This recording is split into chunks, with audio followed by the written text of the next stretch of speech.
5 દિવસ બેન્કિંગની માંગ સાથે બેન્કર્સ મેદાને 5 ડેઝ બેન્કિંગની વર્ષો જૂની માંગણી સાથે દેશભરના બેંક કર્મચારીઓએ હડતાળનો શસ્ત્ર ઉગામ્યું છે. યુએફબીયુના નેજા હેઠળ ઇન્દુલાલ યાજ્ઞિક પાર્કથી વલ્લભ સદન સુધી વિશાળ રેલી યોજી શક્તિ પ્રદર્શન કરવામાં આવ્યું. વર્ષ 2015થી સરકાર દ્વારા સૈદ્ધાંતિક સંમતિ મળી હોવા છતાં અમલીકરણ ન થતાં કર્મચારીઓમાં રોષ જોવા મળી રહ્યો છે.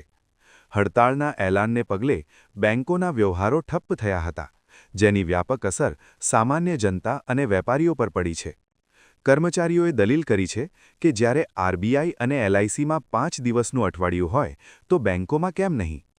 વધતા કામના ભારણ વચ્ચે માનસિક સ્વાસ્થ્ય અને પારિવારિક સમય જાળવવા 5 દિવસની કાર્યપ્રણાલીને ન્યાયી ગણાવી છે. આંદોલનકારીઓના મતે વિકસિત અર્થતંત્ર બનવા માટે બેન્કિંગ સુવિધાઓ પણ વૈશ્વિક માપદંડો મુજબ હોવી જોઈએ. અમદાવાદની રેલીમાં મોટી સંખ્યામાં મહિલા અને યુવા કર્મચારીઓ પ્લેકાર્ડ સાથે જોડાયા હતા. યુનિયનોએ સ્પષ્ટ કર્યું છે કે જો વહેલી તકે અમલીકરણ નહીં થાય તો આગામી સમયમાં લડત વધુ તેજ બનશે. નારાબાજી અને બેનરો સાથે કર્મચારીઓએ શાંતિપૂર્ણ પરંતુ મક્કમ રીતે સરકાર સામે પોતાનો વિરોધ નોંધાવ્યો છે.